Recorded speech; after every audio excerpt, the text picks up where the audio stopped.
Hey everyone, welcome back to CryptoCache. Thank you so much for joining me here. It's nice to see your bright, shining faces, even those who are probably in a dark lit room, maybe looking a little morose because you tried to short Bitcoin. What are you doing, folks? Anyways, what we're going to look at here is essentially this descending trend line. We haven't broken free from it yet, so we are not bullish by any stretch.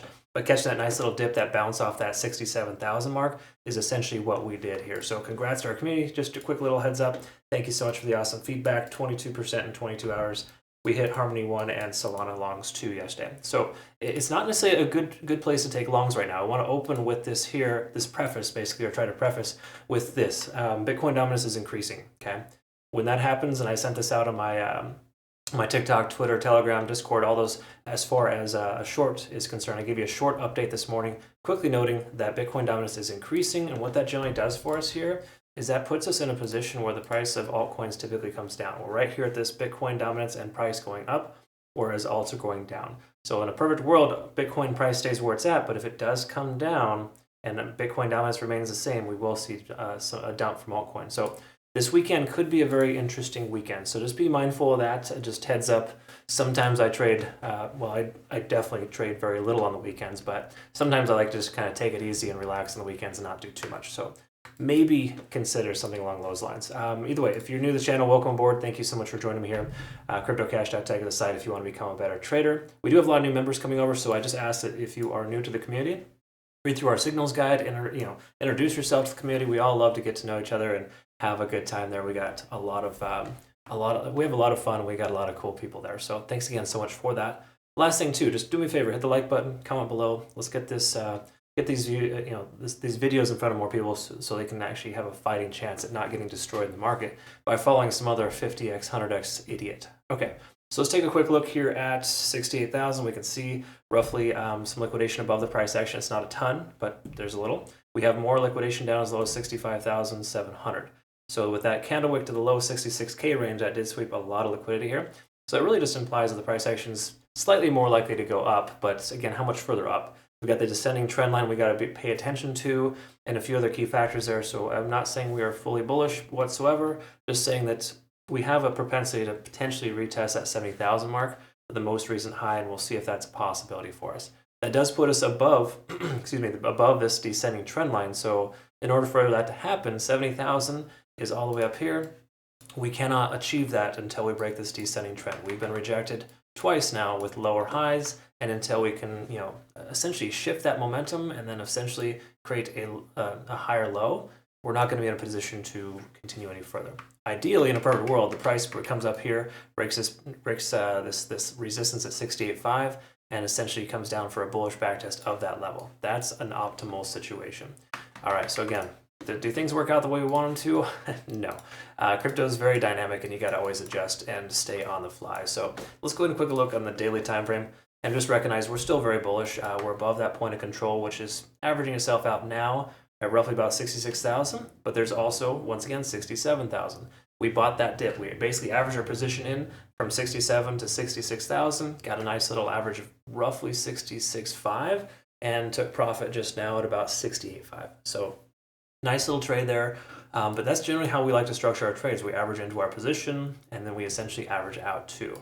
If you're not familiar with that, again, read through my signals guide and my Discord, of course. But generally speaking, if you want to be successful as a trader, you got to secure profit. You can't just be like greedy and just take a long with everything you got at 67K and then try to go at 75 because that's a new high. That's not how trading works. Anyways, I say that to the people that are newer. If you've been watching me for a while, you recognize that low position size and low leverage is king. Taking a look here down below, what we want to look at, first of all, we're in good shape. There's nothing really to note here on the daily time frame, minus stochastic swinging down, but yet the price is going up.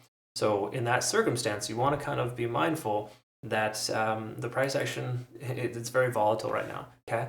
So the daily time frame, while we're above all moving averages, the price could still very well drop, but we do know that 66 to 67,000 range is going to take a lot of selling pressure to get through this little area here, okay?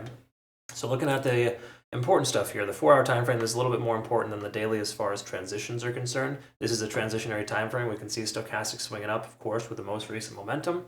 We can recognize that we're over 50 on the RSI now, and we've broken through that resistance. That could be that resistance at 68,500. That's one of the fib levels here we have on the charts. We can also see money flow index is right there with it.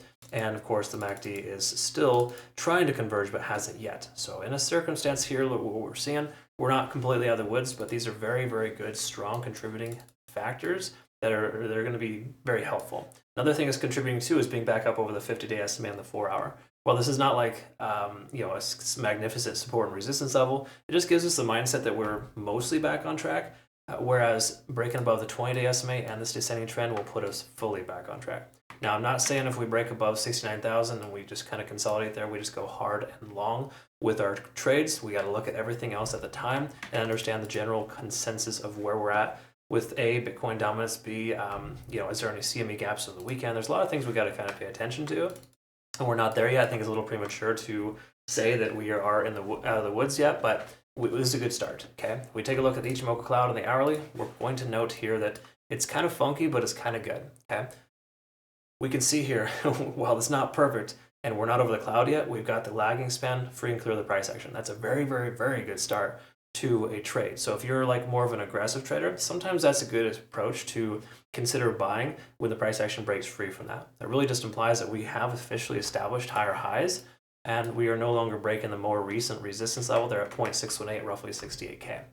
We also can confirm, though, with the conversion line being above the baseline, that's a good momentous indicator too. The last thing we are missing is being above the cloud, which could come naturally here in a few hours as today's candlestick closes. And if today's candlestick closes at 68,500 or higher, we have a solid chance of remaining above the cloud and being in good shape. Minus the one caveat, this guy here, this descending trend. Now, if you see on the charts, I have this kind of this is my playout chart from yesterday. So if you're not familiar with that, I'd probably just scroll all the way through here to find it. But playout chart from yesterday is basically what we're looking at here. The price pulled back, coming up here, as you can see right there in the center, 66,000. That's that point of control. That's where we got the bounce. I discussed that in my YouTube shorts and my other shorts yesterday for other social media platforms. Just kind of letting you know that, hey, that's an area of interest. That's where we average our position into. Either way you look at it, now we're coming up here to retest this descending trend, and we're trying to figure out if it's worthwhile or not, okay? So at this point, I think it's a little premature to go crazy with a long position, but I do think that we're getting very close to that potential shift in momentum. And if that does occur, we get that 4-hour MACD convergence, for example. We'll have that naturally once we retest and or break above that descending trend line. And of course, close above 68,500. So I would say I'm looking for a closure at 68.5 or higher today as a rough estimate to give me a barometer of how the weekend might play out. Now, again, we're going to make sure we understand Bitcoin dominance and all those things leading into the weekend too before taking any trades with alts, because right now altcoins are bleeding out pretty decent. Like Solana, for example, it's not looking good. And I'll cover that one here next, of course, but the reason for that is this guy right here. Okay, Bitcoin dominance coming up to retest that resistance range. And I think it's important to recognize those things are factoring in here. Either way, careful with longs for the moment on altcoins, but for the moment here as well, if you haven't secured profits, consider doing so. We're getting close to that resistance range. You generally want to try to secure profits leading into a trend line like this. Okay, that's the idea. Either way, we've secured 60, 70, 80% profit on our first target there. We're going to let the rest ride because there's a decent chance that we're going to continue further up. Because again, we've adjusted our stop loss to break even. So wherever we got in, I think we got in at the low 67K mark. That's where we move our stop loss. Don't adjust it too high, too fast, because then you'll secure profits too early and leave some money on the table. All right, that's all we got. Thanks again so much for watching. And again, you want to become a better trader, CryptoCache.tech is the site, link down below. Help us grow our Twitter, Telegram, Discord. You name it, it's all there available for you. Pick your poison. And again, you want to become a better trader, jump on over to our Trading Academy Community and Signals group. We look forward to working with you. Hope you have a good rest of your day. Thanks again for your time. We'll see you soon.